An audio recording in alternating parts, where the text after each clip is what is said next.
Born Podcast. Cet épisode est sponsorisé par Impulse Nutrition, une marque française de nutrition pensée pour les sportifs d'endurance.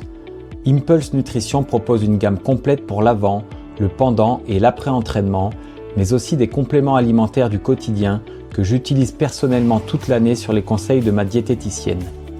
Le magnésium et les oméga 3 pour la récupération et le bon fonctionnement musculaire, les multivitamines et le collagène marin dans les grosses périodes d'entraînement et la vitamine D systématiquement en hiver. Impulse Nutrition développe ses produits avec une vraie exigence de qualité et une approche globale de la santé du sportif au service d'une performance durable.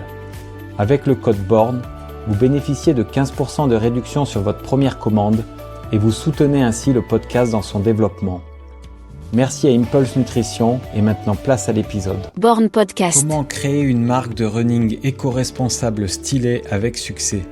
Du choix des matières aux stratégies marketing actuelles, en passant par le mode de fonctionnement des usines en Chine, Thibaut Replin, cofondateur de la marque Act Running, m'explique toutes les subtilités d'une industrie mondialisée où la réalité est bien plus complexe qu'on le voudrait.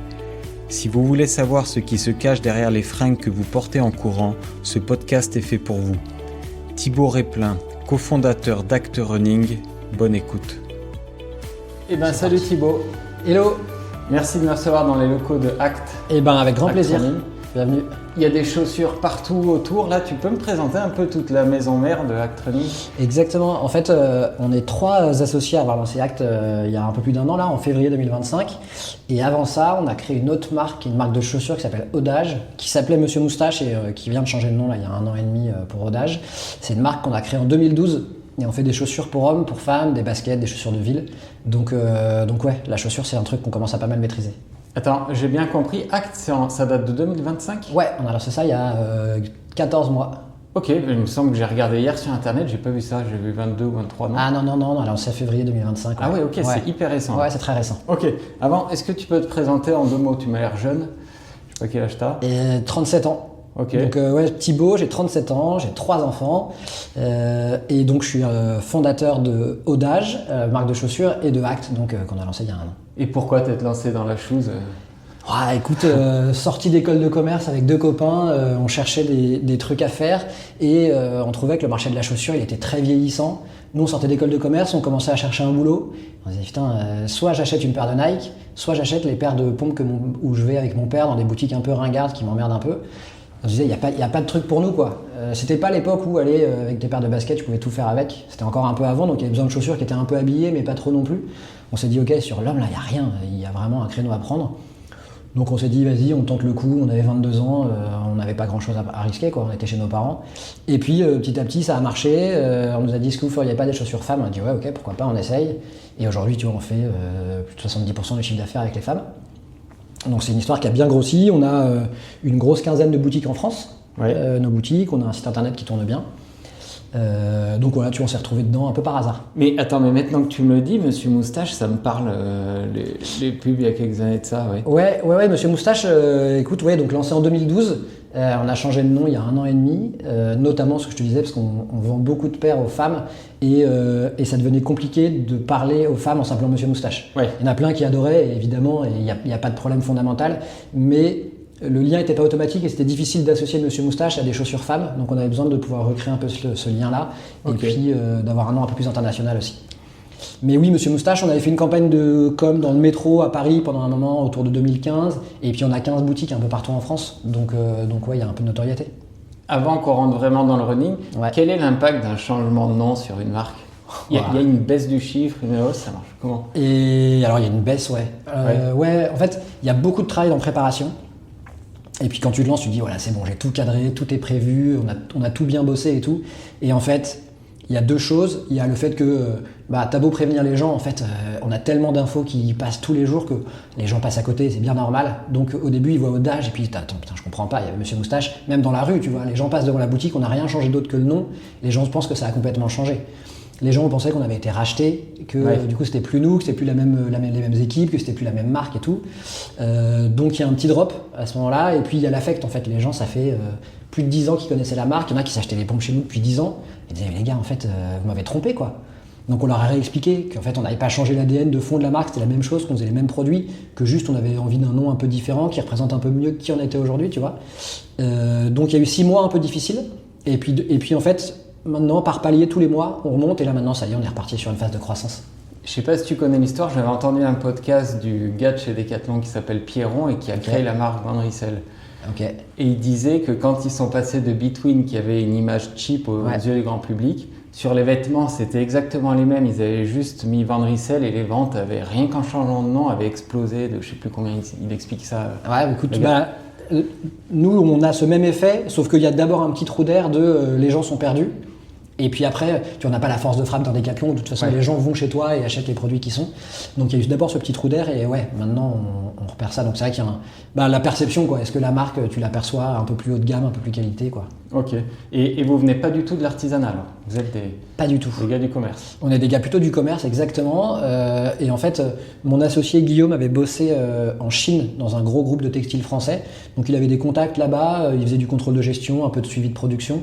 On avait des contacts là-bas qui nous ont aidés à fabriquer au début, à lancer la première collection. Très vite, on s'est rapproché de l'Europe et du Portugal, Espagne et Italie pour fabriquer. Donc on a appris sur le tas. Ok. Et après, quel est ton lien avec le running ? Eh ben, mon lien, c'est simplement que je pratique de façon récréative. On a tous les trois, donc les 3 associés, on court beaucoup. Tu vois, ici on est dans nos bureaux, la première chose qu'on a fait, c'est qu'on a mis une douche. En disant comme ça, entre midi et 2, on peut aller courir et on prend une douche après et on reparle sur la journée. Donc on court beaucoup. On n'a pas un background athlé, tu vois, depuis petit, avec ça, tu vois, dans les gènes.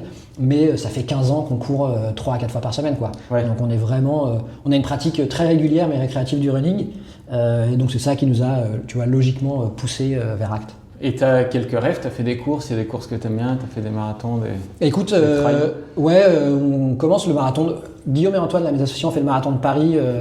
Guillaume, il l'a fait 2 ou 3 fois. Antoine l'a fait l'année dernière. Moi, je devais le faire, mais je faisais le salon du marathon. Et donc, c'était compliqué de gérer 3 jours de salon, remballer tout le stand la veille à minuit et d'être sur la ligne de départ à 8h. C'était un peu compliqué de tout faire. Donc, j'ai fait moi le marathon d'Annecy l'année dernière, tu vois. Ok. Et en combien 3,23. Ok. Mais bon, voilà, je te passe les détails de blessures et de trucs. Je l'ai fait avec le dossard de ma femme. C'est pour te donner un peu le niveau de prépa. Non, sinon, moi j'aime bien la distance semi. C'est une distance que j'aime beaucoup. Là, j'en fais un dans 10 jours. Et je tourne plutôt autour d'une 30 sur semi. Allez, on va en venir à Act. On a pas mal parlé en off. Moi, Act, ça fait partie. Alors déjà, 2025, ça m'impressionne parce qu'après, moi, mon avis est un peu biaisé parce que je m'intéresse à toutes ces marques et tout. Mais en fait, j'ai connu dès le départ, je sais pas comment vous êtes démerdés. J'ai vite connu la marque. Finalement, je pensais pas que c'était si jeune. Et moi, je la classe dans les marques un peu alternatives, j'appelle. Est-ce que le terme te convient ? Est-ce que tu la vois comme ça ? Oui, parce que c'est comme ça qu'on l'a créée. Après, ce qui est un peu dangereux, c'est que c'est trop bien d'être une marque alternative aujourd'hui. Dans 10 ans, il faudra que je sois plus une marque alternative, tu vois, si on veut que ça continue à se développer. Mais oui, le point de départ, c'est ça. C'est justement de proposer une alternative, soit aux majors que tout le monde connaît, les mastodontes, soit aux marques très niches, très très stylées, mais qui sont sur un positionnement prix qui est très différent. Nous, on avait envie de rattacher un peu ces deux mondes, d'être un peu au milieu, d'avoir des prix qui sont plus proches de ce que peuvent faire les grosses marques, avec une image, une direction artistique et une réflexion sur les couleurs, les coupes, les trucs comme ça, plus proches de ce que peuvent faire ces marques un peu plus niches, un peu plus mode, tu vois. Ouais. Et l'idée est venue de vous ou c'est des proches des fois qui te disaient ouais, je me retrouve pas dans telle marque, machin et tout? Non, c'est nous. Ouais, c'est nous. Moi, je suis un peu un geek des marques. J'adore ça, j'aime bien regarder, acheter des nouveautés, etc. Et justement, on courait tous les 3 un midi et je leur dis c'est ouf quand même parce que en fait, moi je cours en Décathlon, il y a un problème quoi. Si moi je cours en Décathlon, c'est qu'il y a un sujet. Et puis je creusais un peu, j'ai dit c'est ouf parce qu'en fait, soit tu claques 150 balles dans un t-shirt, soit tu achètes un truc un peu mainstream que tout le monde a, mais c'est pas très excitant de l'acheter. Ouais. Et puis c'est dommage parce que en fait, ça coûte pas plus cher de faire un t-shirt avec une belle couleur et une belle coupe en fait, tu vois. Donc on a peut-être un truc à faire là-dessus. Et puis je te rajoute à ça tout un pan d'éco-responsabilité, nous sur Audage. Ouais. Ça fait des années qu'on réfléchit à comment on réduit l'impact. On a mis tout en place un système de recyclage des chaussures. Donc toutes nos boutiques, c'est des points de collecte. Les gens peuvent venir déposer leurs anciennes chaussures et nous, on les recycle pour en faire des nouvelles semelles. Tu vois, donc on a essayé de réfléchir un peu à tout ce système-là. Et on se dit, ouais, le running, ça explose. Donc la consommation d'accessoires, vêtements, textiles running explose aussi. Sauf que c'est des trucs qui sont 100% polyester, 100% fabriqués à partir de plastique. Il y a peut-être un truc à faire pour éviter qu'un sport qui a priori en plein air au départ ait un impact qui soit catastrophique. Donc on va essayer de réduire aussi un peu ça en même temps. Tu vois. Ok, ouais, ça on va en parler. Act, j'aime bien aussi comprendre les marques, les logos et tout, c'est né comment, tu peux expliquer? Le nom, tu veux dire? Ouais, le nom. Eh ben, le nom, il est la marque, enfin tu vois le slogan, si on veut, même si on n'a pas vraiment de slogan, mais c'est Sustainable Performance, donc performance durable. Ok. Et Act, pour nous, c'est un peu ces deux côtés-là. Tu as ce côté Act, vas-y, lève-toi, mets tes pompes et va courir, côté vraiment dans l'action. Et tu as le côté un peu plus activiste ok, on va faire les choses un peu différemment, on va essayer de sortir de ce tout polyester, tout plastique, pour apporter des trucs un peu différents. Donc c'est ces deux côtés-là qu'on aimait bien, et puis c'est un nom hyper court, tu vois, qui rend bien aussi. Ok, et ben alors est-ce qu'on peut parler de ce côté durable? Déjà, ce mot, il te va, ce mot durable? Éco-responsable, faut dire quoi? Ouais, j'ai pas la maîtrise des mots. Nous, tout ce qu'on essaye de faire, c'est de réduire l'impact des produits. Donc pour ça, on bosse avec un cabinet extérieur qui analyse tout ce qu'on fait et qui nous donne plein d'indicateurs, dont l'empreinte carbone. Donc nous, notre maître mot, c'est d'essayer de réduire l'empreinte carbone de nos produits par rapport à ce que tu peux se faire sur le marché. Ouais, mais du coup, tu préjuges que les autres ne sont pas éco-responsables? Non, je préjuge de rien. C'est que moi, je fais des choix, notamment dans les matières, où j'utilise des matières qui sont biosourcées. Donc on essaye de remplacer au maximum le plastique qui sert de base normalement à faire un polyester ou un nylon, qui est la matière pour faire à peu près 90% des t-shirts ou des shorts de course à pied. On essaie de remplacer ça par des matières naturelles. Donc par exemple, on utilise beaucoup d'écorce de cacao ou de graines de ricin. Et en fait, ces produits-là, ils sont retravaillés pour fabriquer du fil, et à partir de ce fil-là, on fabrique nos matières.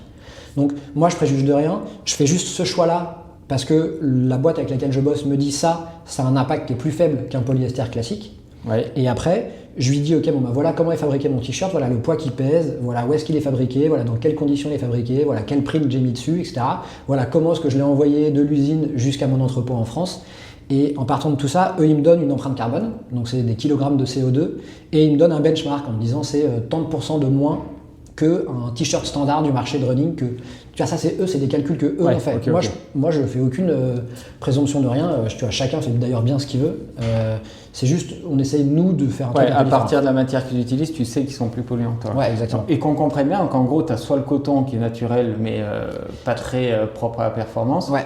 Ou soit le nylon polyester qui est du plastique, pétrole, polluant. En gros, c'est ça. Exactement. Les matières techniques, synthétiques sont... Ouais. Pour la plupart sont issues de la pétrochimie, ouais. Ouais, ok. Et pourquoi ils essaient pas de faire ça, des graines de ricin, tout ça? Ils peuvent pas, mais... Bah, en fait, je pense que tu as une histoire de prix, évidemment. Ça coûte un peu plus cher. Il y a moins de matières disponibles aussi sur le marché. Donc, nous, on doit faire des choix. Il y a des choses qu'on peut pas faire pour l'instant parce qu'on n'a pas trouvé les bonnes matières biosourcées. Et puis après, je suis pas dans la tête de ces gens-là et j'ai pas tellement envie de répondre à leur place, tu vois. Ok. Et si tu veux, nous, ce choix, on l'a fait plutôt par conviction perso. Tu vois, on est 3, on a des enfants et on se dit en fait, si on doit créer une nouvelle marque aujourd'hui, c'est pas pour créer une nouvelle marque de running. Je pense pas que le marché en ait tant besoin que ça non plus. Il faut en plus qu'on rajoute cette couche-là, entre guillemets. Donc c'est hyper important pour nous et dans la façon dont on réfléchit les produits. En revanche, ça n'occupe pas non plus énormément de place dans la façon dont on communique. On veut d'abord communiquer sur les performances des produits parce qu'on n'a pas envie que l'éco-responsabilité se fasse au détriment de la performance.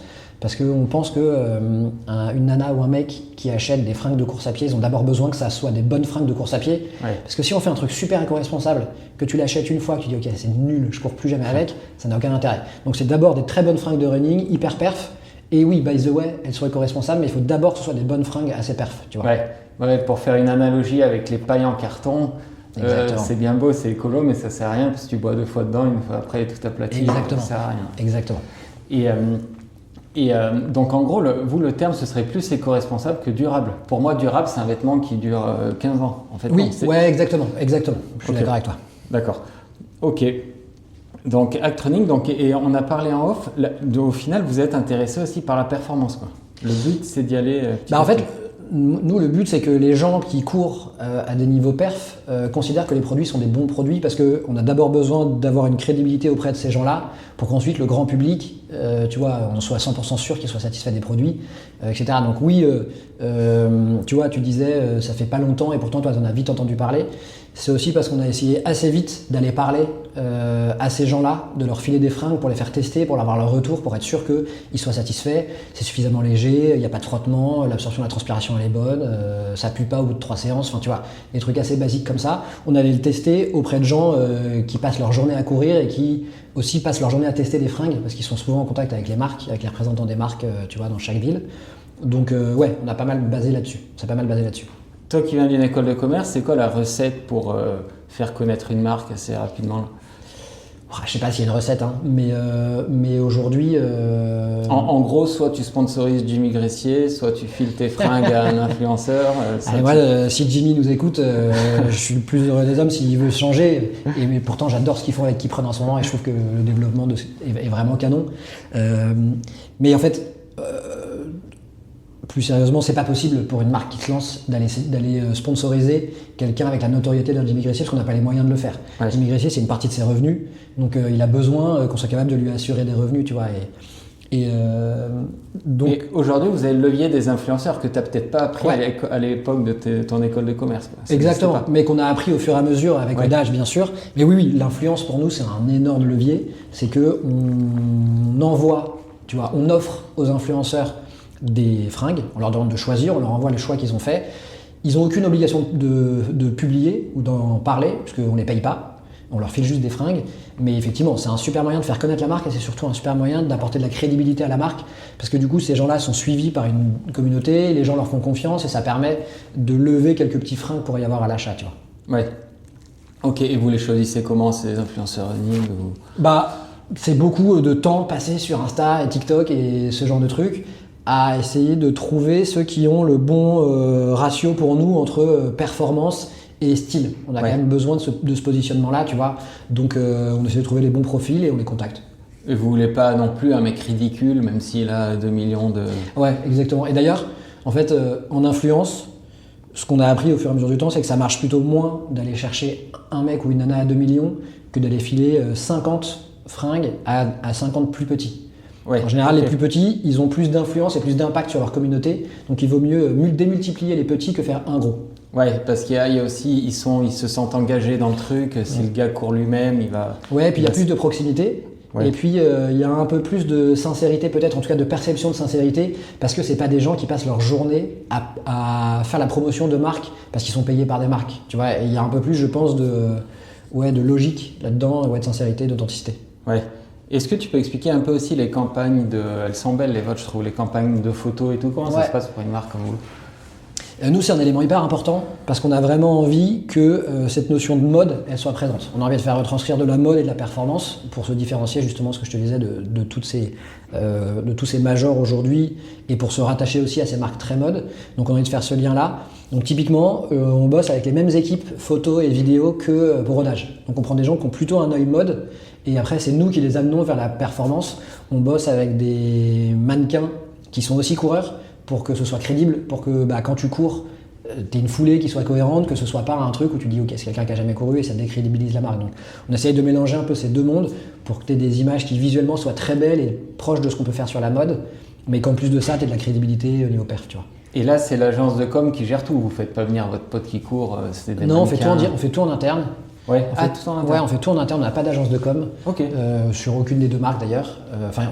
Avec Odage, on bosse avec des agences pour certains sujets, mais toute la créa est faite en interne. Et les mannequins, tu les recrutes comment, les coureurs? Les mannequins, pareil, beaucoup de temps sur Instagram, tu vois, donc petit big up à Saranou, qui est notre mannequin homme et qui nous suit depuis le début, qui lui court beaucoup de vélo, qui est chez Power Up, qui est un running crew à Paris, et en fait on l'a spoté sur Instagram, on a très vite vu qu'il était mannequin, qu'en plus de ça il courait beaucoup, on s'est dit ok, c'est le meilleur des deux mondes, donc on a pris contact. Ah ouais, ok, vous le payez à la gage, il fait des contrats, tu vois, lui maintenant c'est son métier, il est freelance, donc il facture, tu vois. Ouais, exactement.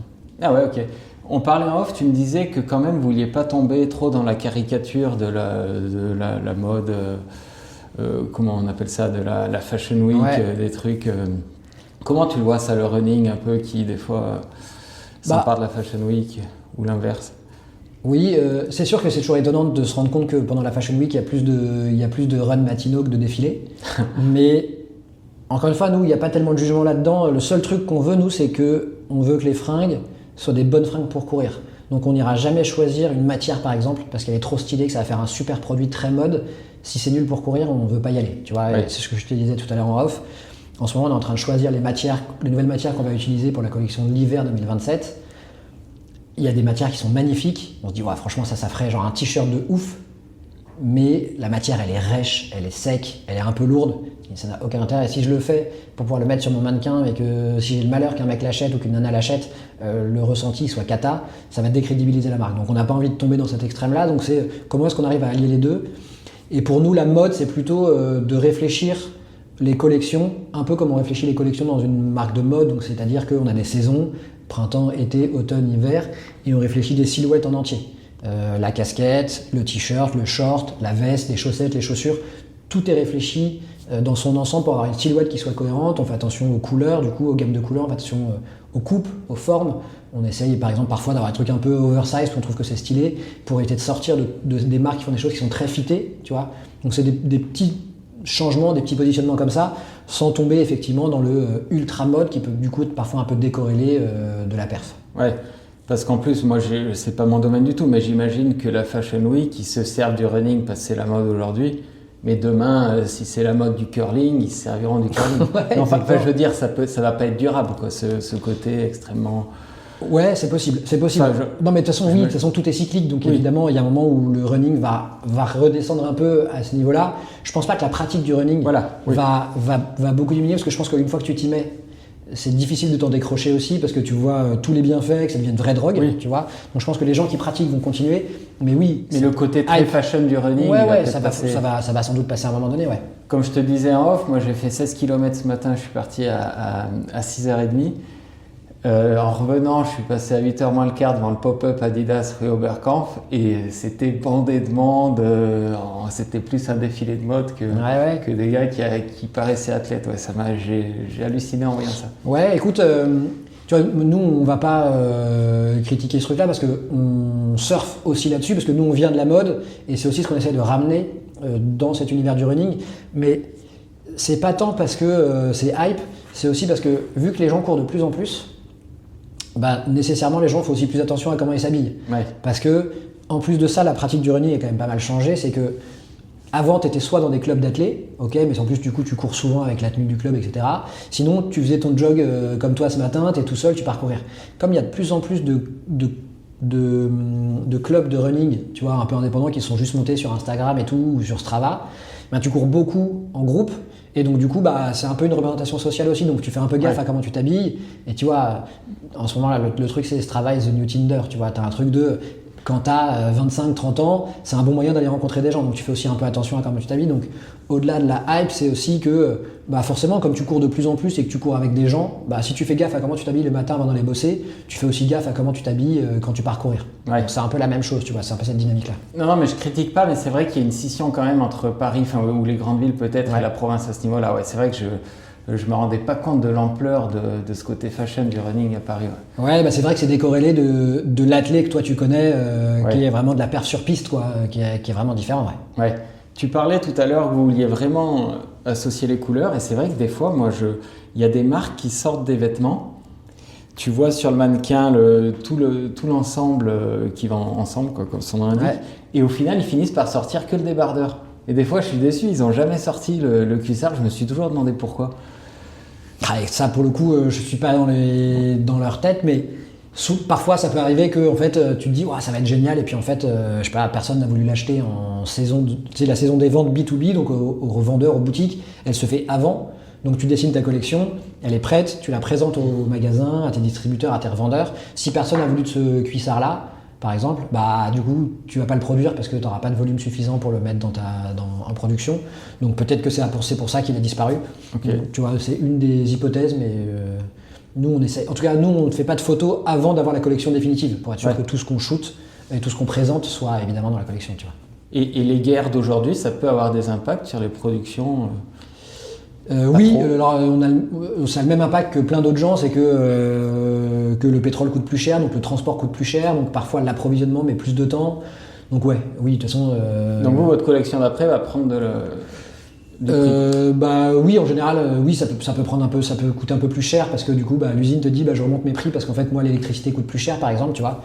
Ouais. Donc oui, ça a un impact. De toute façon, tout est connecté. Mais de toute façon, je ne te vais pas te cacher que depuis quelques années, tu vois, entre Covid, gilets jaunes, guerre en Ukraine et tout, de toute façon, on est habitué quoi. Maintenant, tu le vois, tu te dis ok, de toute façon, je peux rien y faire. À notre échelle, on peut rien y faire, donc on essaie de l'absorber au mieux possible, tu vois. Vous passez votre temps à vous adapter en fait, c'est ça? Ouais. Il y a un truc que tu m'as montré dans le showroom là qui est très bien, je trouve, c'est qu'en fait vous avez une collection permanente. Ouais. Donc tu achètes un truc en 2025 qui ne sera pas démodé en 2028. Je trouve ça bien, moi. Ça c'est tout bête, mais... Bah, écoute, nous c'est vraiment l'idée. Donc tu as une collection permanente avec 4-5 couleurs que tu retrouves tout au long de la saison, tout au long de l'année. C'est les basiques. Et après, ouais, on vient faire des collections qui sont parfois un peu plus mode ou plus saisonnières. Sur l'été, on va chercher des matières beaucoup plus légères, beaucoup plus aérées, avec des coupes, tu vois, à faire des débardeurs. On va avoir un débardeur dans la collection permanente qui reste toute l'année, mais sinon on en aura beaucoup moins parce que c'est sûr qu'en Europe, en décembre, t'en vends moins, quoi. Ouais. Et par contre, à ce moment-là, on lance des polaires avec une matière ultra aérée qu'on a, qui fait un bon mélange entre de la thermorégulation, de l'aération et tout. Et cette polaire-là, on n'a aucun intérêt à la garder au mois d'août en Europe aussi, tu vois.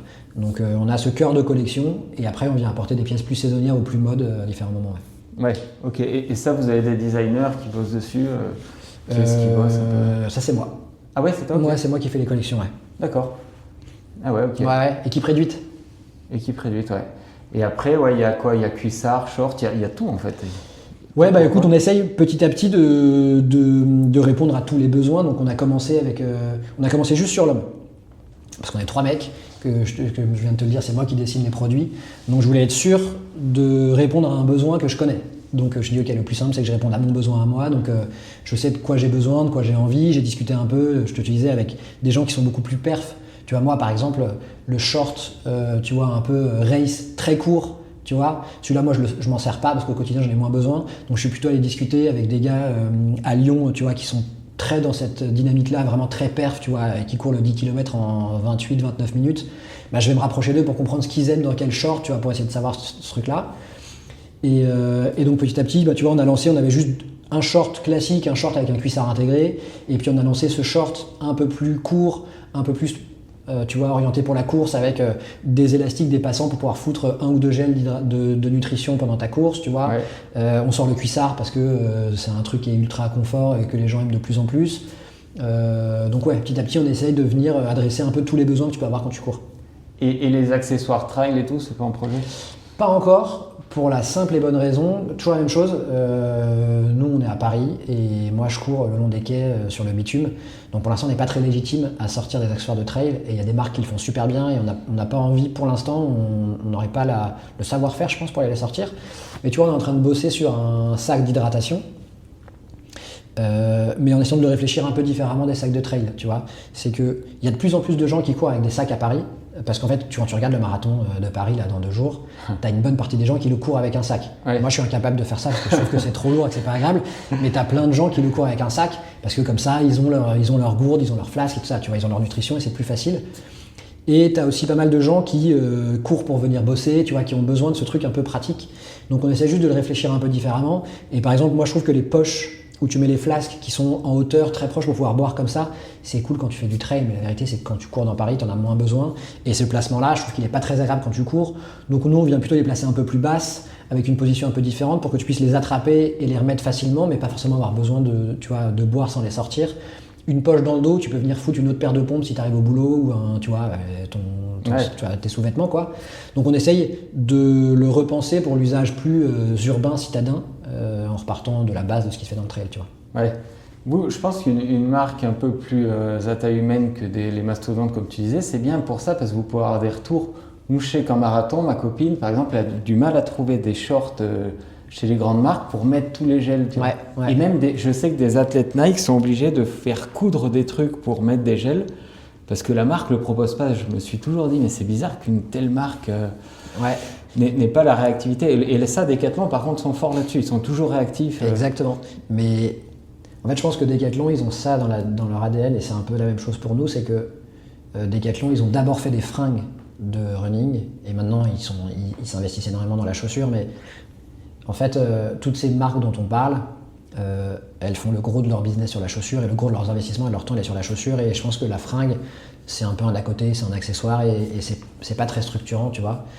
Chez nous, alors on va parler de la chaussure qu'on a lancée il y a une semaine, mais le point de départ, nous, de la marque, c'est vraiment de faire des fringues. Et donc, du coup, c'est OK. Moi, quand je dessine un short, je me dis putain, de quoi j'ai besoin demain si je veux faire un marathon avec ce short, de quoi j'ai besoin, tu vois. Oui. Là, on est en train de travailler le short, la version un peu plus Sherpa, tu vois, avec des filets intégrés, tu vois, avec un peu la ceinture intégrée. C'est de quoi j'ai besoin quand moi je pars courir dans Paris. C'est encore un peu différent du besoin quand tu pars faire un ultra, tu vois. On n'est pas en train de dire qu'on fait un short d'ultra, mais ok, j'ai besoin d'une flasque, pas forcément de 3, parce qu'en fait, si je pars courir 20 bornes, j'ai pas besoin de 3 flasques. En revanche, je sais pas moi, mes clés, mes boîtiers d'AirPods, tu vois. Donc d'avoir des poches qui sont dimensionnées pour les besoins qu'on a nous au quotidien. Donc c'est vraiment de se mettre dans cette tête-là, dans la tête des coureurs. Et après, c'est ce que tu disais, l'avantage d'une petite marque, c'est que tu vois là, nous à la fin de l'année dernière, on a envoyé un sondage à tous les gens qui sont dans notre base de données mail en leur disant ok, en fait pourquoi vous achetez, quel produit vous avez préféré, c'est quoi ce que vous attendez de la marque demain, qu'est-ce qui manque, qu'est-ce qui est bien. Et tu vois, on a lancé une polaire l'hiver dernier, ça cartonnait, on a envoyé un mail à tous les gens qui avaient acheté la polaire pour savoir qu'est-ce que vous aimez le plus, qu'est-ce que vous aimez le moins et comment vous en servez. Est-ce que vous en servez pour courir, est-ce que vous en servez avant la course, est-ce que vous en servez dans le quotidien, pour savoir un peu nous comment orienter la collection de l'année d'après, tu vois. Alors ça par contre, moi je serais un mauvais client parce que dès que je reçois des enquêtes comme ça, je réponds jamais. Vous avez des réponses? Écoute, ouais. Mais alors, sans doute parce que tu es un mauvais élève, tu vois, mais non, en fait, je m'attendais à ce qu'on en ait moins et je pense que pour l'instant, on touche quand même une cible de passionnés, des gens qui courent, tu vois. Et typiquement, dans ce sondage, la moyenne des gens, c'est du nombre de kilomètres courus en un an, c'est entre 2000 et 3000 kilomètres. Ah oui. Donc tu es sur des gens qui courent quand même beaucoup, donc je pense que c'est sur des passionnés qui sont investis et qui ont envie d'améliorer un peu les produits, de donner leur avis et de voir les choses évoluer, tu vois. Ouais. Si on parle vraiment des chiffres et tout, c'est quoi votre chiffre d'affaires? C'est surtout en France? Vous vendez à l'étranger? Non, on fait 45% du chiffre en France. Ah oui. C'est tout de suite une marque hyper internationale, ouais. Mais ils achètent par votre site? Ouais. En fait, aujourd'hui, on fait 80% du chiffre d'affaires sur notre site, parce qu'on a commencé comme ça, et on commence petit à petit à avoir des revendeurs un peu partout. Donc, on a des revendeurs un peu partout en Europe, en France, Espagne, Portugal, Suisse, Angleterre. Des shops, quoi. Ouais, des shops, exactement, pas des revendeurs, vraiment des indépendants. Et on bosse pas mal en Asie. On a des revendeurs au Japon, en Thaïlande, en Corée, en Indonésie. Okay. Tu vois, on va commencer à bosser avec le Canada la saison prochaine. Donc, en fait, le running, c'est un marché qui est mondial. Et à la différence de la mode, où parfois tu as des différences entre les pays, le running, c'est le même produit partout dans le monde. Et tu vends aussi bien ton produit à Tokyo qu'à Paris, qu'à Londres. Et donc, ça nous permet d'avoir tout de suite ce truc international. Ouais, t'as raison. Il n'y a pas de grosses différences culturelles. Les habits en running, c'est universel, quoi. T'en as forcément un petit peu, mais c'est vrai que le cœur du truc, c'est vraiment le même. Ouais.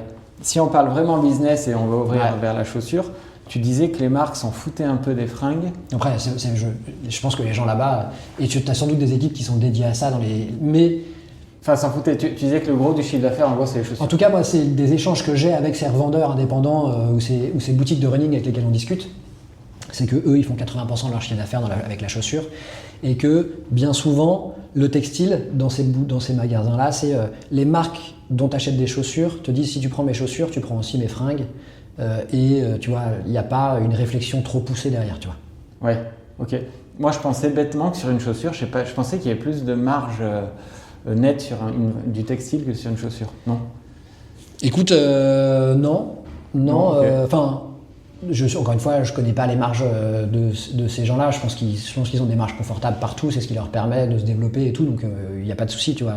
Nous, on est très à l'aise avec le fait que pour qu'une marque fonctionne, elle a besoin de marger suffisamment pour pouvoir être viable et pouvoir se développer, faire des nouveautés. Tu vois, si Nike ne margeait pas, ils n'auraient pas pu mettre de la thune en R&D pour développer les premières Vaporfly et amener ces trucs-là, tu vois, qui font évoluer aussi la pratique. Donc, il y a besoin de cette marge, tu vois, il n'y a pas de débat. Non, je pense que c'est sur la chaussure que tu peux amener le plus de nouveautés et que la chaussure, c'est le truc que tu as besoin d'acheter quand tu cours, tu vois. Oui. Tu peux courir avec un short que tu as dans ton placard, tu peux courir avec un t-shirt que tu as dans ton placard. La chaussure, il faut que tu en achètes une. Donc, et tu as besoin de la renouveler. Donc, il y a ce truc de pouvoir en lancer régulièrement. Et puis, comme tu as ce côté très technique, je pense que quand tu es coureur assidu, passionné ou coureuse, bah, tu as un peu cette envie aussi, tu vois, d'aller chercher ce qu'il y a de mieux, de te dire, ouais, attends, pour aller m'améliorer un peu, peut-être que cette plaque-là, tu vois, cette forme-là, cette géométrie. Donc je pense que c'est aussi que les gens sont prêts à mettre plus d'argent dans les chaussures, qu'ils sont prêts à mettre dans le t-shirt, en disant, je vais pas courir plus vite avec un t-shirt, tu vois. Ouais. Pour moi, c'est vraiment deux métiers différents entre concevoir des vêtements et concevoir des chaussures. Ouais. Est-ce que c'est le cas? Oui, alors, aucun rapport, ça c'est sûr. Et on se serait jamais lancé dans une chaussure de running si on n'avait pas fait 15 ans de chaussures avant. Ouais. Parce que tu as des choses à savoir pour construire une chaussure que je pense que tu peux pas apprendre autrement qu'en le faisant. Et donc nous, en 2012, quand on s'est lancé, les chaussures restaient pas folles au début, tu vois, évidemment, parce que 3 mecs d'école de commerce qui veulent faire des chaussures, forcément, ils font des erreurs. Donc on a appris sur le tas et aujourd'hui, on sait comment construire une chaussure pour qu'elle soit confortable, on sait quel choix faire pour que ce soit léger, souple, etc. Donc on l'aurait pas fait si on n'avait pas cet historique-là. Donc c'est très différent de faire du textile. Le textile, ça a cet avantage d'être assez simple. Pour le coup, faire un t-shirt, c'est donné un peu à tout le monde. Enfin, c'est pas très compliqué. Le choix, il se fait beaucoup dans les matières. Donc, c'est de faire attention à la matière que tu choisis pour être sûr qu'elle corresponde aux besoins que tu as. Oui, mais à l'inverse d'une chaussure de civil, de ville, c'est que vous, il y a une notion de performance et de recherche et développement, quoi. Ouais. Enfin, j'imagine que ça coûte de l'argent de développer une chaussure de running, non? Ça coûte un peu d'argent, ouais. Ça coûte un peu d'argent, évidemment. Le gros sujet, c'est surtout de réussir à trouver des usines qui veulent bien travailler avec toi. Nous, on a cet avantage d'avoir déjà des usines avec lesquelles on bosse et du coup, qui nous ouvrent des portes. En gros, si tu veux, sur une chaussure de running, la vraie performance, elle vient de la semelle. Enfin, de ce qu'on appelle la midsole, donc de la mousse. Ça, effectivement, c'est des usines spécialisées. C'est pas les usines avec lesquelles on travaille sur rodage, évidemment. Mais par contre, les usines... Elles sont où, pardon? C'est en Chine, nous. Ouais, on a bossé un peu au Vietnam, un peu en Chine, et finalement, c'est en Chine qu'on a trouvé les meilleures performances. Et évidemment, donc, cette usine de semelle n'est pas la même pour rodage que pour Act. En revanche, les usines avec lesquelles on travaille sur rodage nous ont mis en relation avec les bons partenaires, et du coup on arrive en étant déjà un peu prévalidé, ça nous ouvre les portes facilement, tu vois. D'accord. Ce qui est compliqué quand tu arrives en étant personne, ça c'est très difficile de trouver. Et pourquoi? Parce qu'elles exigent un minimum de volume? Parce qu'elles exigent un minimum de volume évidemment, mais ça à la limite c'est la même chose pour tout le monde, mais parce qu'elles reçoivent pas n'importe qui, parce qu'elles veulent s'assurer que tu vas pas leur faire perdre leur temps, que tu vas passer une commande derrière. Donc le fait de savoir qu'il y a déjà une marque derrière, qu'elle bosse déjà avec une usine avec laquelle ce fabricant est déjà habitué à travailler, etc., tu vois, ça les rassure vachement. Ok. Et tu peux en parler un peu de cette chaussure alors? Ouais. Et comment elle s'appelle, c'est là? C1. C1, ok. Ouais, exactement. Le C pour cushioning, donc pour l'amorti. Ok. C'est la première chaussure qu'on lance, et comme c'est la première, on voulait une chaussure vraiment hyper polyvalente. On voulait que ce soit, si tu as besoin d'une chaussure dans ton placard, c'est celle-là. Et du coup, ce qu'on a voulu aller chercher, c'est le maximum d'amorti possible avec le plus de légèreté possible. La légèreté, pourquoi? Parce que même chose que Sustainable Performance dont je te parlais tout à l'heure, parce qu'en termes de perf, quand tu cours, plus ta chaussure est légère, mieux c'est sur la durée, c'est moins, du coup ça te fatigue moins les jambes, etc. Et parce qu'on sait qu'en termes d'impact sur l'environnement et d'empreinte carbone, plus un produit est léger, plus son empreinte est réduite. Donc on savait qu'en allant chercher la légèreté, on allait améliorer la performance en course et la performance en termes d'éco-responsabilité. Et pourquoi? Parce qu'il y a moins de matière, tout bêtement? Ouais, exactement. Et parce que notamment en transport, du coup ton produit est plus léger, donc du coup ça coûte moins cher, etc. Ah ouais, donc ça va chercher loin. Ouais. En fait, pour mesurer l'empreinte carbone, on fait ce qu'on appelle l'analyse du cycle de vie du produit. Donc en gros, cette boîte avec laquelle on bosse, elle analyse tout, des matières principales qu'on utilise, à la façon dont on fabrique la chaussure, l'usine avec laquelle on travaille, le moyen de transport, et après le cycle de vie de la chaussure jusqu'à 1 an après son achat. Donc tout est pris en compte pour mesurer l'empreinte carbone. Donc si on veut être écolo, il faut courir en chaussures carbone de compétition. Exactement, plus c'est léger, plus t'es écolo. Mais une question bête, la plaque carbone, c'est pas polluant de produire la plaque en sol carbone? Alors la plaque carbone, pour le coup, nous on n'en a pas encore, donc je me suis pas assez intéressé à ça. Mais en fait, de toute façon, par principe, quand tu produis, tu pollues. Oui. Donc c'est pour ça que nous, l'idée, c'est pas de dire on est parfait, c'est de dire on essaie de faire un peu mieux que ce qui se fait ailleurs, parce que comme les gens ont de toute façon besoin et vont s'acheter des fringues ou des chaussures de running, s'ils achètent chez nous, c'est un peu mieux que s'ils achetaient ailleurs, tu vois. Ouais, ok.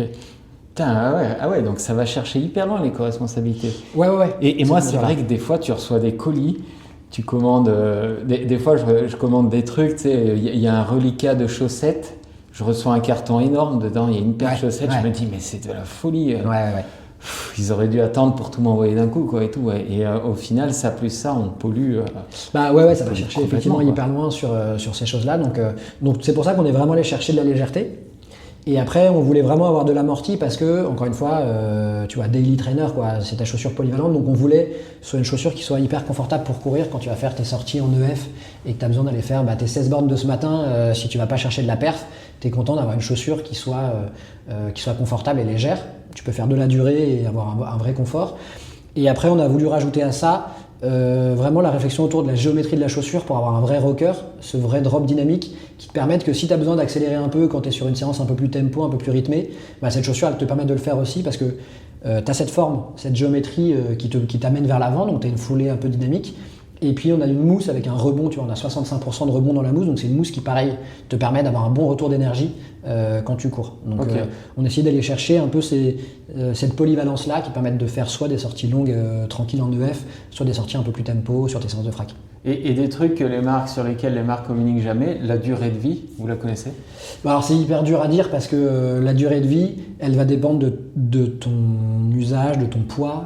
Tu vois, il y a différentes choses. Franchement, c'est pas un truc que je suis capable de te quantifier. Moi, je sais que ma paire à moi, ça fait 1 an que je la teste. Et je cours encore avec, tu vois, j'ai même pas encore pris la nouvelle là parce que les miennes elles sont bien, donc je cours encore avec. Et j'ai pas noté de détérioration dans la performance. Et ça, il y a 2 moyens de le tester. Le premier, c'est celui dont je te parle là, c'est de tester. Donc moi, je cours avec. Il y a d'autres testeurs qui courent avec depuis un moment pour s'assurer que la paire, elle tient dans le temps, tu vois. Et après, on fait des tests en labo. Ouais. Une fois qu'on a obtenu ce qu'on veut en termes de performance dans la chaussure, donc je te parlais du rebond par exemple, c'est est-ce que la mousse est suffisamment dynamique. Une fois qu'on a obtenu ça, on envoie la semelle dans des labos qui, eux, te simulent un nombre de foulées. Donc ils te simulent 100 000, 150 000 foulées et ils te mesurent la détérioration de la mousse avant, après, etc. Et donc, ça permet d'avoir des standards. Tu dis, ok, je sais que si je suis dans ces standards-là, bah, j'ai une chaussure qui a un niveau de durabilité suffisant pour répondre aux besoins. Tu vois. Ouais. Donc là, avant de la mettre sur le marché, vous avez testé. Ouais, la chaussure, on a commencé à travailler dessus en même temps que la première collection de fringues, tu vois. Et la première collection, elle est sortie il y a plus d'1 an. Ouais. Donc ça fait presque 2 ans qu'on bosse dessus. La chaussure, elle est au point depuis, je te dis, presque 1 an. Il y a juste des petits ajustements après sur, ok, tu vois, on a rajouté une tirette parce que comme on a fait un chausson hyper enveloppant, parce que moi j'aime pas les languettes qui viennent toujours se tourner un peu, qui te font une surépaisseur quand tu la mets et tout. Ouais. Là, c'est un chausson, donc il n'y a pas ce truc-là. Mais du coup, ça peut être parfois un peu plus difficile à enfiler, donc on est venu rajouter une tirette. Tu vois, on est venu bouger 2-3 trucs, les lacets, la qualité, des petits trucs comme ça. Donc on a peaufiné pendant 1 an pour la mettre sur le marché la semaine dernière. Ok. Et bizarrement, je trouve que vous n'avez pas trop communiqué dessus, si? Bah écoute, depuis 1 semaine, on communique pas mal dessus. Après, t'en parlais tout à l'heure, c'est quoi les contraintes des contextes géopolitiques en ce moment? Bah, c'est des retards de prod. Et en fait, la prod était en retard. Et nous, on ne pouvait plus vraiment attendre. Au bout d'un moment, on s'est dit, tu vois, si tu lances pas début avril, le gros de la saison de course à pied, ça reste quand même les beaux jours. Donc on avait envie d'être présent. Donc tu vois, on a lancé et on a reçu les paires dans l'entrepôt qu'hier. D'accord. Ah oui. Donc les paires ont commencé à être expédiées aux clients qui ont acheté depuis 1 semaine hier. Tu vois, on avait prévenu les gens en disant que ce serait expédié à partir du 10. Mais du coup, ça ne nous a pas permis de faire les choses dans le bon ordre, entre guillemets. C'est que normalement, tu reçois tes paires, t'envoies des paires en influence, t'envoies des paires pas aux testeurs avec lesquels on a travaillé en amont, mais aux testeurs, tu sais, sur YouTube. Tu as pas mal de chaînes qui te font des tests de chaussures, etc. Donc t'envoies tout ça, les gens communiquent, ils font un peu monter la sauce et ensuite tu lances. Ouais. Nous, on n'a pas eu le loisir de faire ça parce que oui, d'accord. Comme on a eu du retard, comme on a eu du retard, on n'a pas pu faire ça. Donc là, tu vois, les paires pour les influenceurs et pour ces testeurs YouTube, etc., sont partis hier. Donc tu vois, ils vont les recevoir la semaine prochaine. Le temps qu'ils les testent, qu'ils fassent des retours, on va avoir de la communication qui va s'étaler, tu vois, sur tout le mois d'avril et début du mois de mai. Alors qu'on aurait aimé, dans un monde idéal, faire tout avant le lancement. Tu vois. Et en coulisses, tu peux expliquer comment ça se passe quand vous lancez une chaussure comme ça, vous produisez. Il y a une vague de production ou c'est une petite production continue sur 7-9 mois? Non, c'est une vague de production. Donc quand il n'y en a plus, il n'y en a plus. Ouais, exactement. Après, tu peux placer des réassorts. Donc quand tu sens que ça marche très bien, tu peux relancer une production. Mais après, il y a des délais, tu vois, de production qui sont un peu longs. C'est-à-dire le délai, c'est quoi? Bah, ça prend en général entre le moment où tu passes la commande et le moment où tu reçois ta paire de chaussures, il se passe au minimum 3 mois, tu vois. Au grand minimum, tu vois. Okay. Donc tu as besoin d'anticiper un peu. Après, le sujet, c'est surtout que pour une marque qui se lance comme nous, les volumes sont pas encore énormes et donc l'usine ne peut pas étaler la production. Elle produit tout d'un coup. Parce que sinon, pour elle, c'est absolument pas rentable. Tu vois, tu as besoin d'atteindre des volumes qui sont vraiment costauds pour qu'il y ait une production un peu toujours en continu.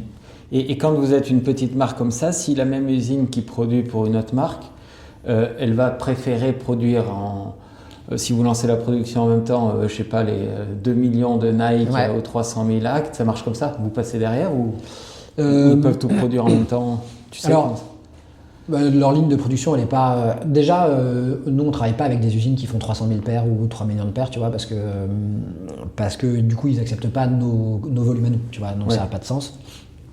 En revanche, l'usine qui fabrique nos semelles, elle travaille pour tous ces majors dont on parle, parce qu'on a besoin d'avoir cette technologie-là. Mais dans la chaussure, en fait, quand on dit une usine de chaussures, en fait, c'est plein de composants différents qui sont fabriqués par différentes usines, qui ensuite sont ramenés dans une usine qui est l'usine d'assemblage, qui elle fait le montage de la chaussure, en gros, tu vois, qui met tout ensemble. Et donc cette usine-là, elle fait des plus petits volumes, mais tu vois, ils produisent pour des grosses marques aussi. En fait, c'est simplement, tu leur dis, je passe une commande, voilà à quelle date j'ai besoin d'être livré, et ensuite eux, ils s'arrangent pour te faire, tu vois, ils gèrent leur planning de production, mais non, en général, il n'y a pas trop de problème. Ouais. Et la difficulté, c'est l'usine de mousse, donc tu dis. Ouais, en fait, la difficulté. C'est pas le textile, c'est pas le mèche, tout ça. Bah,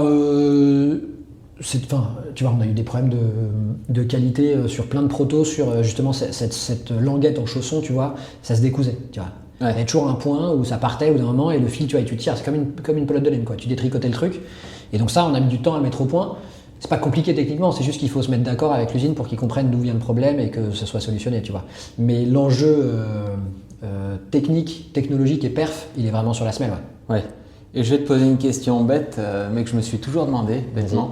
Quand tu J'espère que j'ai la réponse, sinon je suis encore plus bête. Ouais, je pense que tu l'auras. Ouais. Tu vois, je commande une paire de chaussures chez un revendeur qui a un problème au bout de 2 semaines, ça m'est arrivé. Je le renvoie au SAV. Ouais. Ça coûte à qui le revendeur se fait rembourser par la marque, il se fait rembourser par l'usine, qui paye au final? Alors, l'usine, c'est rare de se faire rembourser. C'est nous. C'est vous. Demain, tu vas chez un de nos revendeurs, il te vend une paire de pompes et t'as un petit défaut à un moment donné. Tu vois, typiquement, je sais pas moi, ce truc qui se détricote par exemple. Alors tu l'auras pas parce que normalement on a bien bossé là-dessus, mais si jamais ça devait arriver, tu rappelles ton revendeur qui te la reprend, et puis le revendeur il nous appelle en disant bah, j'ai un défaut de qualité, donc nous on lui fait un avoir, on lui rembourse en gros la paire, quoi, en disant bah... Et après pour te faire rembourser par l'usine, bah, il faut que tu aies un défaut majeur et qui soit un peu systématique sur une production. C'est par exemple si 80% de mes chaussures se détricotent, bah là je peux aller me retourner contre l'usine en disant bah, les gars en fait vous n'avez pas respecté le cahier des charges, on s'était mis d'accord, on avait testé des protos qui étaient ok, vous l'avez pas respecté en prod, donc là on trouve un moyen. Mais si c'est une paire par-ci par-là, tu te fais pas rembourser par l'usine. Et les Chinois sont ouverts à ça, ouais. Ouais, mais tu sais, en fait c'est du business quoi, c'est comme ça que ça marche. Ouais, tu leur dis ouais de toute façon je produis plus chez vous si ouais, alors après pour l'instant on n'a pas le poids non plus de faire ça, mais c'est juste qu'ils sont pas plus méchants que les autres, quoi. Tu vois, il y a des défauts de qualité, c'est ok, bon bah, quelle solution on trouve pour que tout le monde s'y retrouve à peu près, tu vois. Ouais. Mais le but pour nous, c'est pas non plus de leur dire tu me rembourses 100% des trucs parce que c'est nul et tu vois, faut pas non plus les mettre eux dans une situation inconfortable parce que sinon travailler avec eux derrière ça devient compliqué. Donc c'est comme toute relation dans le business, quoi. Il faut essayer de trouver un accord qui satisfait à peu près tout le monde. Et comment vous communiquez en anglais? Oui. Ouais. En anglais, mais parce que quand tu bosses en Chine, tu es obligé d'avoir un représentant sur place, un agent. Alors, je te disais que mon associé avait bossé en Chine pendant 1 an, avant qu'on monte Monsieur Moustache à l'époque. Et en fait, son boss là-bas, qui était responsable de la qualité et de la production dans ce groupe-là, est notre agent en Chine depuis le lancement. Tu vois. Ouais. On a toujours eu un peu de production en Chine depuis le début. Sur Rodage, aujourd'hui, le gros de la production est fait en Europe. Mais on a toujours fabriqué un peu en Chine. C'est ce même agent qui est là depuis le début. Donc, c'est un mec de confiance avec qui on bosse depuis 15 ans et qui est en fait notre représentant sur place, qui lui parle anglais. Il a fait des études dans des universités européennes et américaines. Donc lui, il parle anglais. Et après, bah, il fait la traduction parce que pour le coup, les usines, enfin les patrons d'usines et les ouvriers dans les usines parlent pas anglais. Donc quand tu es là-bas, tu as cette personne-là qui fait l'interprète. Ok. Ah ouais, à la différence du Vietnam, par exemple, au Vietnam, ils parlent en anglais. Donc tu vois, toutes les fringues sont fabriquées au Vietnam. Et le Vietnam, on est en direct avec les usines. Tu vois, on parle en direct avec tout le monde parce qu'ils parlent anglais, donc ça nous permet de gagner ce temps-là. En Chine, tu as besoin d'avoir cet interprète. Ok. Et produire en France, c'est impossible? C'est très compliqué. Ouais. C'est très compliqué. Tu vois, on avait regardé pendant longtemps sur Rodage. En fait, ce qu'on nous proposait, c'était des solutions qui pour nous n'ont pas trop de sens, qui est la semelle elle est fabriquée en Espagne, au Portugal, pardon, dans l'usine dans laquelle on fait déjà nos semelles aujourd'hui. La tige, c'est-à-dire la partie supérieure de la chaussure, est fabriquée au Maghreb, et par contre l'assemblage est fait en France. Ouais. On dit les gars, en fait, ça c'est du marketing un peu fallacieux. Le Portugal, par exemple, pour parler un peu d'Hodage, ça a ce gros avantage d'avoir un bassin complet pour fabriquer de la chaussure. Tous les fournisseurs sont au même endroit. Donc en fait, ils sont tous à 20 km de distance. Donc en fait, tout est fait au même endroit, tout est assemblé là, et puis après, ça prend un camion, ça vient en Europe. Ouais. Ça a beaucoup plus de sens. Ça vient en France, pardon. Ça a beaucoup plus de sens que de faire la tige au Maroc, la semelle au Portugal, de tout rassembler en France juste pour dire que c'est made in France. Ouais. Donc ça, c'est une première chose. Et la deuxième, c'est que je sais que tu as des usines en France qui produisent pour Babolat notamment, ou pour Salomon, des choses. Mais pour le coup, ça demande de faire une couleur, énormément de quantité. Ouais. Tu vois, parce que c'est bien souvent pour que ça fonctionne, c'est des usines qui sont automatisées, et donc pour que ce soit rentable, il faut que ça fasse beaucoup de fois le même produit tout le temps. Donc ça correspond pas à ce que nous on peut faire aujourd'hui. Ouais. Et puis en fait, c'est bien, c'est sans doute bien pour avoir des produits marketing, pour pouvoir dire qu'il y a du Made in France, mais ça fait des produits qui sont vendus très cher, et où, du coup, soit tu runs sur ta marge pour faire un produit un peu marketing, soit tu le vends très cher, et nous, du coup, c'est pas le positionnement de la marque. Ouais. Il y a des marques qui ont essayé qui n'ont pas duré très longtemps quand même. En fait, ce qui est compliqué, c'est que sur des chaussures comme Audage et tout, tu peux le faire. Parce qu'il n'y a pas de technologie derrière, donc tu auras des produits qui seront peut-être un peu moins confortables parce qu'il y a un peu moins de savoir-faire qu'au Portugal ou en Espagne par exemple, mais tu arrives à avoir quand même des bons produits. Sur la chaussure, sur la running, tu vois, moi j'ai passé beaucoup de temps à essayer de développer et le textile et la chaussure au Portugal, parce qu'on connaît vraiment pas mal de monde là-bas. Le textile à la fin, je me retrouvais avec des produits qui n'étaient pas de très bonne qualité, que j'aurais dû vendre très cher. Donc du coup, on s'éloignait complètement de l'idée de départ de la marque. Donc on n'a pas eu et qui était du coup pas super performant, parce que pour que ce soit cohérent, il fallait aussi que ce soit des matières qui viennent d'Europe. Et du coup, pour avoir des matières performantes en Europe, ça coûtait hyper cher, plus le coût de confection. Donc c'était difficile d'avoir une équation économique qui ait du sens pour nous et pour la marque qu'on voulait créer. Et la chaussure, j'ai essayé, je suis allé rencontrer des gens qui ont essayé d'importer des technologies qui se font beaucoup en Asie. Tu vois, nous, la technologie de la semelle, c'est du supercritical foaming. Je sais pas si tu connais un peu ce truc-là. Non. En gros, ta base, c'est de la mousse. Nous, c'est un mélange de TPEE, DVA et de PBA. C'est différentes mousses. Et en fait, au début, ta semelle, elle est grande comme une semelle enfant. C'est du 22 ou du 23. Tu mets ça dans une sorte de four. Et ensuite, tu injectes du nitrogène à l'intérieur, du gaz, qui est dans un état qui s'appelle supercritique, qui est mi-liquide, mi-gazeux, qui permet que ce gaz vienne se répandre de façon hyper équilibrée dans toute la chaussure. Et quand la semelle ressort, c'est une semelle en 45. Ouais. Donc en fait, pour le poids d'une semelle en 22, tu as une semelle en 45. C'est ça qui permet d'avoir cette légèreté, cet amorti, ce rebond, tu vois, d'avoir tous ces éléments-là. Cette techno-là, elle est très utilisée en Asie depuis longtemps. Là, ils ont essayé de l'importer au Portugal. Et en fait, le temps de maîtriser la technologie, de savoir le faire, etc., quand j'ai rencontré le boss de l'usine, tu vois, je suis venu avec des échantillons de semelles en lui disant, voilà, moi, c'est ça que je voudrais comme rendu à la fin, tu vois. C'est ce niveau d'amorti, ce niveau de rebond.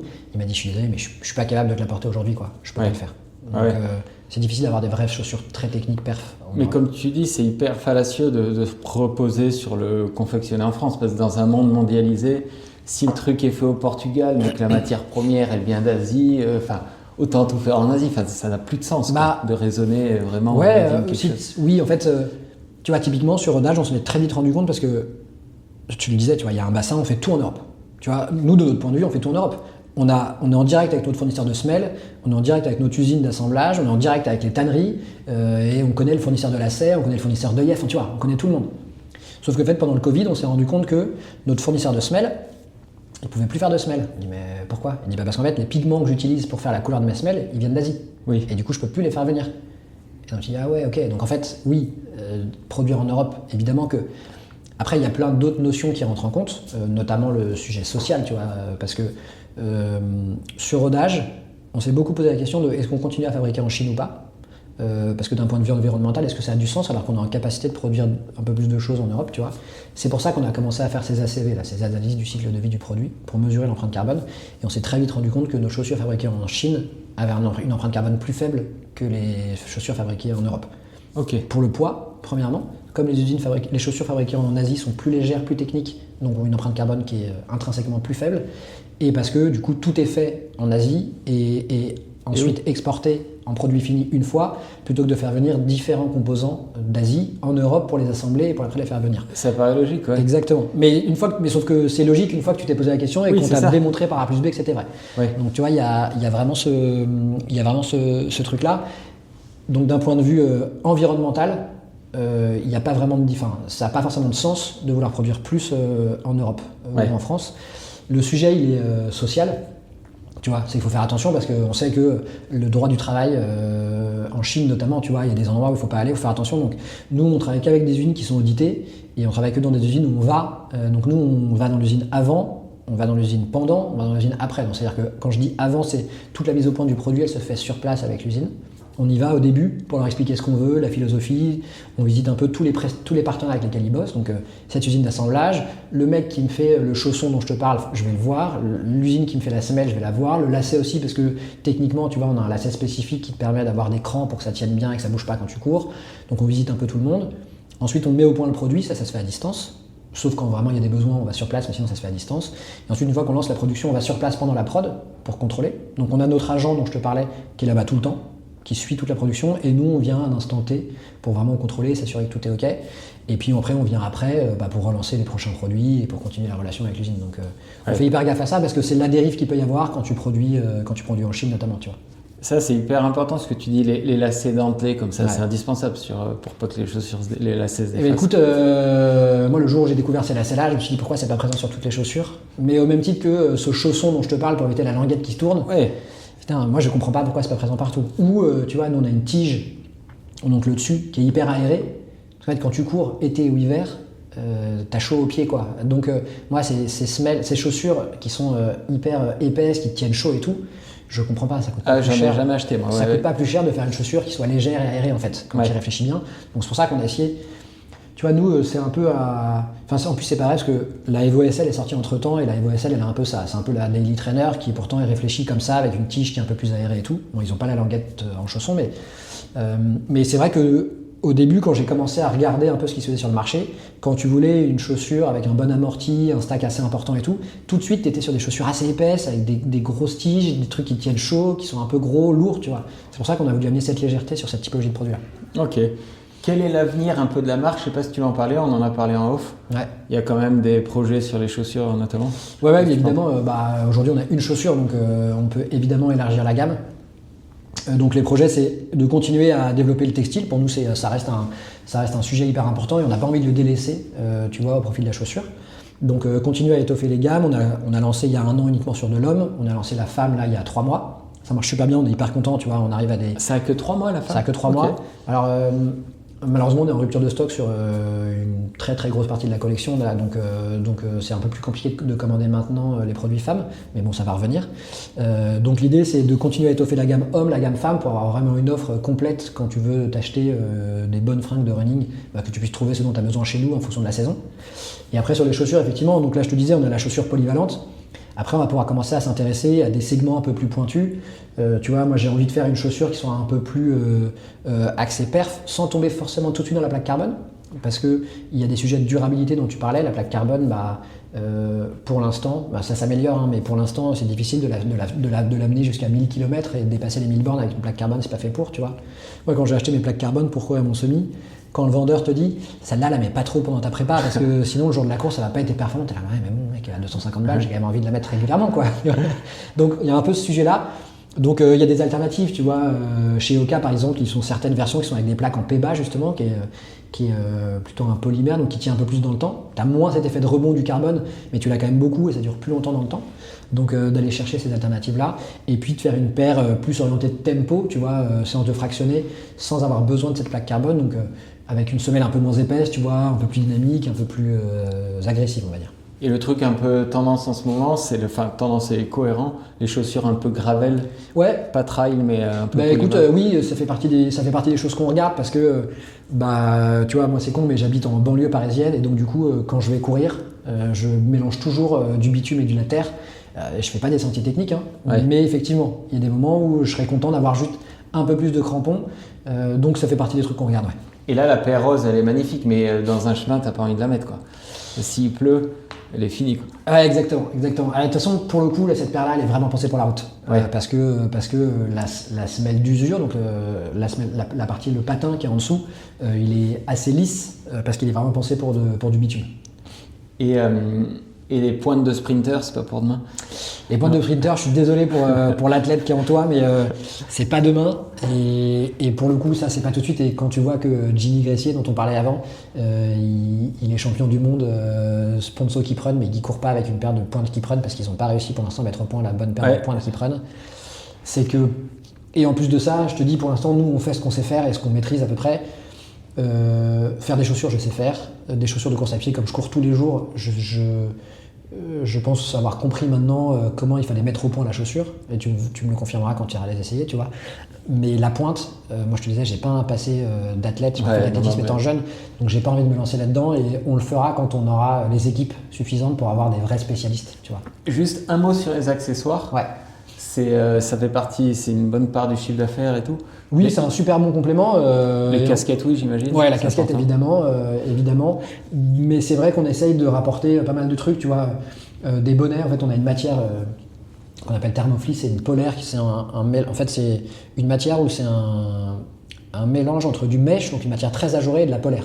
Donc du coup, tu as ce côté polaire qui te maintient la chaleur et ce côté ajouré qui permet que le vent circule. Donc quand tu cours, ça te tient chaud, mais en même temps, tu n'es pas en surchauffe totale, tu vois.